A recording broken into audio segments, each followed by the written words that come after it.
इतिहास की सबसे बड़ी और दिशा बदलने वाली घटनाएं ना हमेशा किसी युद्ध के मैदान में या तलवारों की खनक के साथ शुरू नहीं होती। बिल्कुल नहीं, कई बार तो उनकी शुरुआत बहुत ही शांत तरीके से होती है। हाँ, मतलब कभी-कभी एक विशाल साम्राज्य के पतन और एक नए युग के निर्माण की शुरुआत किसी राजमहल के सबसे शांत कोने से होती है, एक 16 साल के किशोर के रहस्यमयी मौन से। एक ऐसा सन्नाटा जिसने एक चक्रवर्ती सम्राट को भीतर तक हिला दिया था। एकदम सही कहा।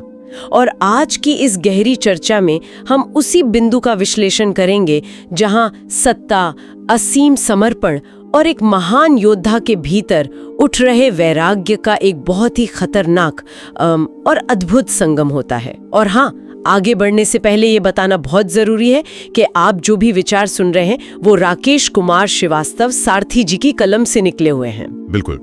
और देखा जाए तो ये चर्चा केवल इतिहास के कुछ पन्नों को पलटने के बारे में नहीं है। तो फिर ये किस बारे में है?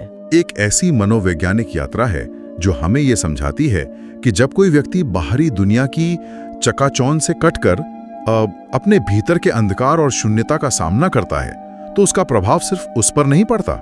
हाँ, उसका प्रभाव पूरे ब्रह्मांड पर पड़ता है। मतलब ये बाहरी सत्ता और आंतरिक शून्यता के बीच का एक बेहद दिलचस्प टकराव है। हम विशेषकर वैराग्य प्रकरण के सर्ग 4 से 6 के मूल स्रोतों में गोता लगा रहे हैं। सही कहा। और इस टकराव की पृष्ठभूमि को समझने के लिए हमें उस भव्य दृश्य की कल्पना करनी होगी। ओहो, वो दृश्य तो सच में बहुत ही भव्य है। अगर हम उस समय की अयोध्या के बारे में सोचें तो श्री राम अपनी एक बहुत लंबी और विस्तृत तीर्थ यात्रा से लौट रहे हैं। हाँ, और उनके स्वागत की जो तैयारी है, मतलब आसमान से रंग बिरंगे पुष्पों की अविरल वर्षा हो रही है।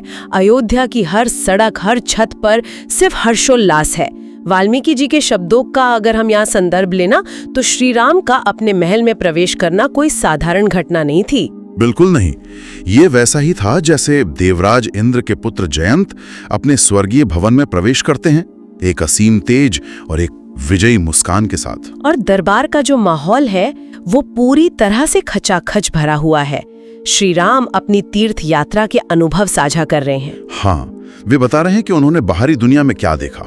अलग अलग राज्यों के रीति रिवाज, नदियां, पर्वत और विभिन्न प्रकार के मनुष्यों का जीवन। वे अपने साथ पूरी पृथ्वी का अनुभव लेकर आए हैं। लेकिन यहाँ जो बात सबसे ज्यादा ध्यान खींचती है वो है उनका आचरण। मतलब इतनी भव्यता और स्वागत के शोर के बीच भी उनका अनुशासन अडिग है। बिल्कुल। वे सबसे पहले अपने पिता, कुलगुरु, वशिष्ठ, बड़े बंधु बांधवों और ब्राह्मणों के सामने मस्तक झुकाकर प्रणाम करते हैं। और अयोध्या ने इस वापसी का जो जश्न मनाया ना, वो ऐतिहासिक था। लगातार 8 दिनों तक, पूरे 8 दिनों तक अयोध्या में आनंदोत्सव चलता रहा। चारों ओर संगीत, वाद्य यंत्रों की मधुर ध्वनि गूंज रही थी। लेकिन माफ कीजिएगा, लेकिन यहाँ मुझे एक बात पूरी तरह से विरोधाभासी लगती है। अच्छा, किस विरोधाभास की बात कर रहे हैं आप? देखिए, जब कोई व्यक्ति इतनी लंबी, कठिन और थका देने वाली यात्रा से लौटता है तो स्वाभाविक रूप से वो विश्राम चाहता है ना। वो कुछ दिन राजकाज से दूर रहना चाहता है। हाँ, ये तो मानव स्वभाव है। लेकिन श्रीराम ऐसा नहीं करते। इतने बड़े उत्सव और ऐश्वर्य के बीच भी उनका जो अनुशासन है वो टूटता नहीं है।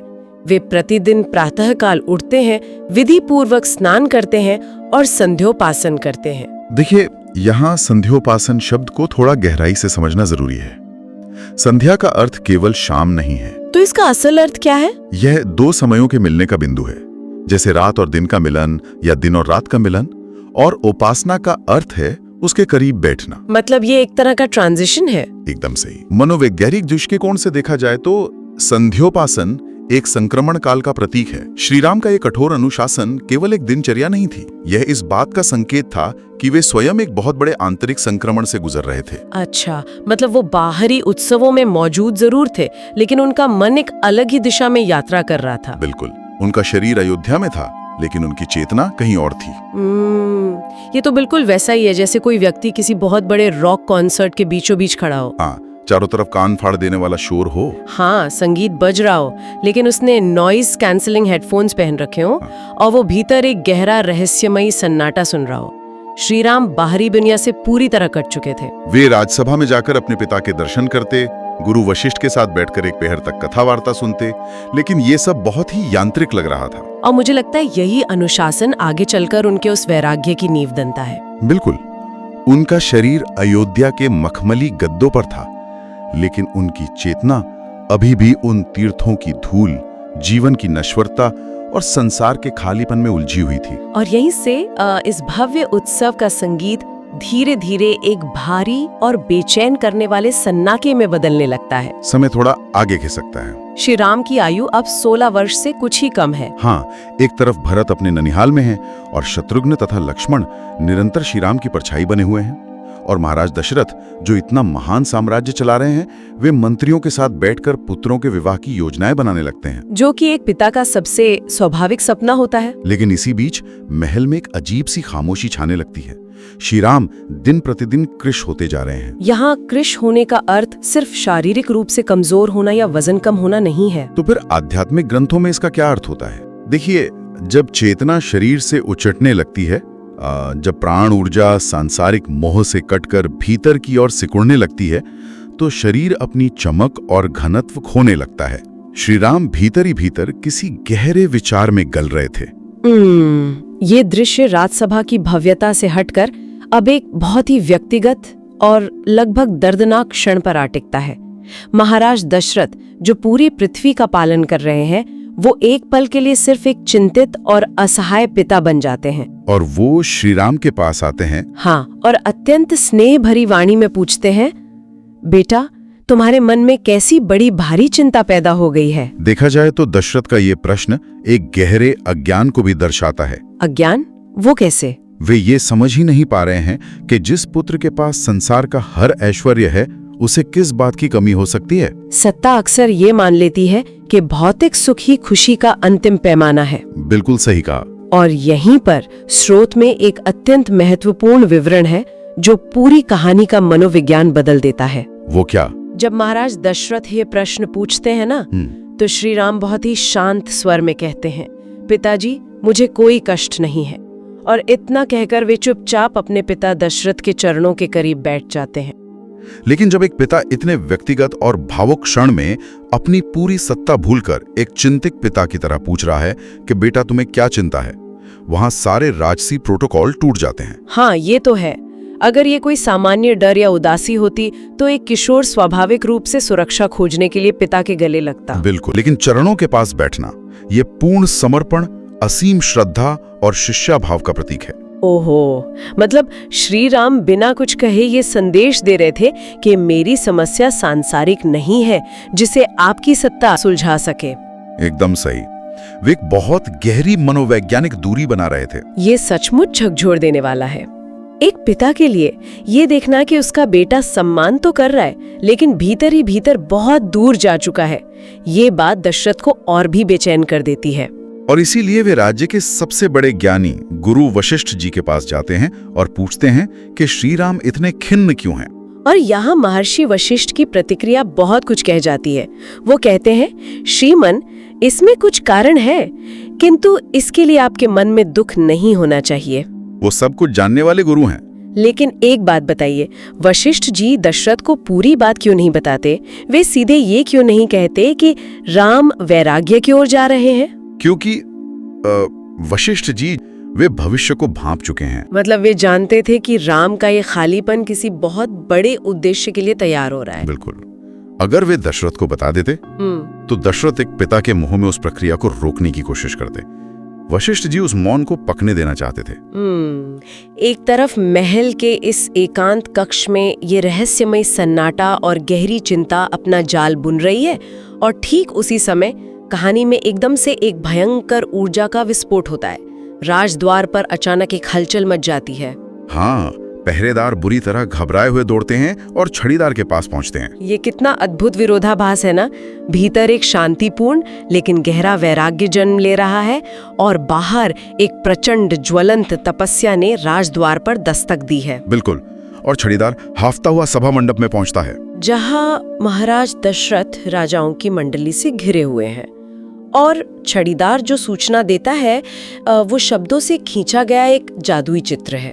वो कहता है, देव, राजद्वार पर नव उदित सूर्य के समान तेजस्वी, अग्नि की ज्वाला के सदृश अरुण जटाजूटधारी एक दीप्तिमान पुरुष आकर खड़े हैं। और वो पुरुष वृद्धावस्था के कारण सफेद और तपस्या के कारण रूखी जटाओं से ढका है। शरीर शांत है, विनयशील है, लेकिन उसका तेज अत्यंत भयंकर है और हाथ में एक निर्दोष कमंडलू है। वे महामुनि विश्वामित्र हैं। और देखिए, महर्षि विश्वामित्र का वहां आना कोई संयोग नहीं था, ये नियति की एक बहुत बड़ी चाल थी। वो कैसे? विश्वामित्र उस समय एक महान यज्ञ कर रहे थे, लेकिन माया और बल से उन्मत्त राक्षसों ने उस यज्ञ को विध्वंस कर दिया था। अब विश्वामित्र स्वयं अत्यंत शक्तिशाली थे, वे अपनी एक दृष्टि से उन राक्षसों को भस्म कर सकते थे। तो फिर वे अयोध्या क्यों आए? मेरा मतलब है, वे खुद ही उन राक्षसों का संहार क्यों नहीं कर देते? क्योंकि यज्ञ के बहुत कठोर नियम होते हैं। यज्ञ करते समय क्रोध करना या हिंसा करना वर्जित होता है। क्रोध से तपस्या क्षीण होती है। अच्छा, तो अपनी तपस्या को बचाए रखने और धर्म की रक्षा के लिए उन्हें एक क्षत्रिय बल की आवश्यकता थी। हाँ, एक ऐसे बल की जो निष्काम भाव से युद्ध कर सके, और इसीलिए वे दशरथ के पास आए थे। श्रोत में उनके तेज का जो वर्णन है, प्रसाद गुण से युक्त, अत्यंत शांत भी और भयंकर भी, ये बहुत ही अनोखा लगता है। यहाँ प्रसाद गुण का अर्थ उस गहरी और पारदर्शी शांति से है जो किसी तूफान के थमने के बाद आती है।